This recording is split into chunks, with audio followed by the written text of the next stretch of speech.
Bold Predictions, Chapter 15. I don't know what anniversary that is, but it's Chapter 15. Now, this is where you take all the risk. You walk out on the plank and you tell me what you believe is going to happen this year. And we got a doozy to start off, and you know how rarely I use that word. But when the Dorito Bandit hits us up from Greenville, South Carolina, we have to heed his words. And his prediction is both Michigan and Alabama will miss the playoff this year. Excuse me, Mr. Dorito Bandit. This is a 9 on the boldness scale for me personally. I'm more a Lay's guy. Michigan and Bama both have win totals of 10.5. These are the number 2 and number 4 teams in the playoff odds. These are the number 3 and number 4 teams in the S&P Plus preseason rankings. Bama's got a much harder schedule than Michigan. Michigan only plays 2 teams that have win totals of 7 or more this season in the regular season. Bama's got the murkier quarterback situation. So, as is usually the case, if you're telling me 2 teams aren't going to make the playoff that are way up there, you could sell me on 1. But when you go with the old parlay, number 1, Satan is happy because parlays are a tool of the devil. And number 2, it's a lot tougher for me to acknowledge it. And so I'm putting a 9 on this because 2019 is the only time this has happened in the playoff era. Listen to that, by the way. We've been doing this thing almost a decade now, and there's only been 1 year where this prediction would have been valid. Ironically, that's the year they played each other in the Citrus Bowl? I was there. Nice and sunny in Orlando. You know what made me mad that day, Jesse? I never told you this. Is I was walking around with coffee because it was like a 1 p.m. kickoff. And they told me I couldn't have liquids on the field. This is reason number 1,000,000 why field turf is also the devil. No one ever told me not to drink coffee on grass. But no, we've got the turf at the Citrus Bowl that's been there since the Reagan administration, and all of a sudden I can't drink coffee on it. Mind you, 3 hours later, Gatorade got dumped on it, and all sorts of things are spilled on it during the game. Can't have my coffee out there, though. Plus, they only gave me a commemorative pen. Shameful. Still a good experience, though. Good sunburn, too. So that's a 9. Next up, here's some boldness. How about run with turtles with the following prediction? Texas Tech will have a TCU-like run. They will win the Big 12 championship. Now, I know on the screen it says regular season Big 12 championship, but this is not basketball, so I'm just ignoring that. And I am making the prediction that Texas Tech wins the Big 12 championship. Well, this is an 8.5 on the boldness scale. Now, here's what you need to know. In fact, you know what? Post-it pop. Here's what you need to know. According to Stats and Info, which is just loosely translated to McGrady and Jesse got on the phone earlier today, and they found out that the last 3 Big 12 champs have all had multiple losses. That means do not lose hope, friends, when you lose a game or 2 in that conference, because magical things can still happen. Over-under win total for Texas Tech, 7.5. But to win the Big 12, they're plus 1,000. They're 4th in the preseason poll in the conference that got released today. Great energy around the program. Some of the best energy in college football can be found in Lubbock, Texas, with Texas Tech football right now. They had their best season last year since 2013. That was Joe McGuire's first year out there in Lubbock. Prairie dogs, by the way, was the animal I was trying to think of the other day. Prairie dogs out there are like squirrels in Harris County, Georgia. Travel more. You know what? If you don't get out, travel more. For instance, here in central Tennessee, middle Tennessee, when you get out of downtown Nashville, Grishy, if he's still in here, he'll attest to this, there are beavers all over the place here. Beavers everywhere. They just run out in front of you all the time. They'll stand next to you. We had one at the softball field the other night. Just standing there. And a skunk, too. Not as numerous, the skunks, but the beavers are everywhere. Well, out in Lubbock, they got prairie dogs, and they're just used to it. Now, when your boy goes out there, I'm freaked out by him. I'm yelling, "Is that a prairie dog?" They said, "Yeah, and so is that, and so is that, and so is that." And you look around and you're like, what is happening? Well, that's kind of what they feel like in the Big 12. They're looking out there and saying, wait a second, are they good? And Texas Tech is like, don't worry about us. Go about your business. Just bet Texas for the 14th year in a row. Oklahoma barely made a bowl game? Yeah, bet on them. Don't pay attention to us. Pay us no mind. They're going to be pretty good. They got a good quarterback coming in next cycle, but they got Tyler Shuck out there right now.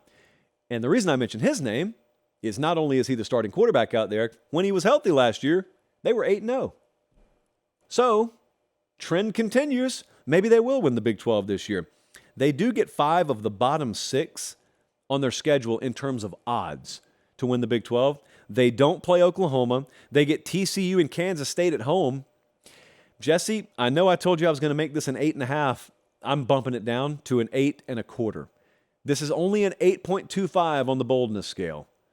I'm starting to feel Texas Tech a little bit. Not the preseason favorite, nor should they be. Let's just, you hear that? I don't know how loud that is on the mic, Colin. That's like a faint drum beat out there. Let's see how loud it gets during October and November. Let's draw it right back to Nashville for the next prediction. Barton Simmons, I hope you're paying attention. Probably your burner account. Andrew Carroll, allegedly, says Vanderbilt will easily blow past that 3.5 over-under win total. My bold prediction is Vandy goes bowling this season. He even capitalized the B in bowling. Andrew from Thomaston, Georgia, sports editor for the Upson Beacon. Well, God bless the Upson Beacon. Andrew, I hope you're right about this. I made it an 8.75. Winning 6 games is tough. However, there's something else you should know. Vandy over 3.5 was one of our favorite best bets long before the juice got drawn up to minus 160. So we do believe in Vandy winning more than the odds makers think. But to get to 6, it's not a 9 on the boldness scale. I got 8.75. They last made a bowl in 2018, so it's been a little while. They were the least penalized team in the SEC last year and the year before. So they're disciplined, if nothing else. They are one of 15 Power 5 programs returning a quarterback, an offensive coordinator, a defensive coordinator, and a head coach. They draw Hawaii, Alabama A&M, and UNLV in out-of-conference play. We think those are 3 wins. They also go to Wake Forest in week 3. That's where all of this will hinge. Because if they can go 4-0 in out-of-conference play, they'll be the talk of college football because they'll enter week 5 4-0 because all those games are back-to-back. And then they get Kentucky and Missouri at home. Now, I want you to picture this. It's hard to see right now, but I want you to picture old Vanderbilt Stadium over here. The Commodores are 4-0, and they got Kentucky and Missouri rolling in for back-to-back home dates to start conference play. Can you say, I smell sellout? Not the bad kind either. Not the kind where the road fans come in and buy up 70% of the stadium. No, I'm talking about legit gold and black-clad Vanderbilt Commodore fans. Don't care how new the shirts are, as long as you bought them. Could be a scene over there. Could be, Bradley, you could have a tough time getting home. Could be a little traffic situation over there. So I'm going to make that an 8.75. They were 5-7 last year. Can they get that added win this year? You know what? Make it an 8.5. Manual override. 8.5. No 8.75 there. It could happen. Lastly, now this is wild right here. So this doesn't sound like a bold prediction, but it's a very bold prediction. Who gave us this prediction about the Heisman? Ashton from Jasper, Alabama, living in Austin, Texas, said a quarterback who is never transferred will win the Heisman Trophy. Now, you may be thinking to yourself, oh, that's not bold, Ashton. It's really bold. It's really bold because of this list. Caleb Williams, he's a transfer. He's out.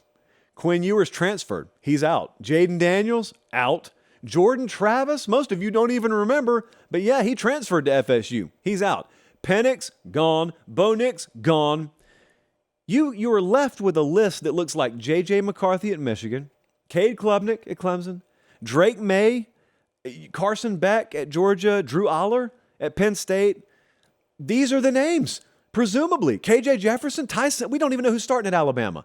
We don't even know who's starting at Ohio State. Probably going to be Kyle McCord.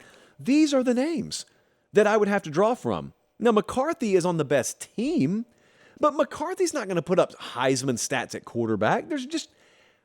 I have a very hard time seeing Michigan's offense doing that. I think Michigan can go undefeated and J.J. McCarthy not be in the Heisman conversation. It's just not the style of football they play. That's actually a good thing.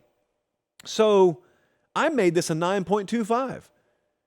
The chances are overwhelming that a former transfer will win the Heisman Trophy. If they don't, man, what does that mean about the rest of the season? Yeah, I mean, we could have something relatively uncrazy like Drake May and North Carolina go 10-2 and he wins it. Okay, that favorites can still win. No other conference is impacted, blah, blah, blah. But if we do get like Carson Beck at Georgia, think about Drew Aller winning the Heisman Trophy, man. Think about that. We got a Penn State quarterback winning the Heisman. What has Penn State done in that world? So, as you can see, it's a lot bolder than it sounded on the surface.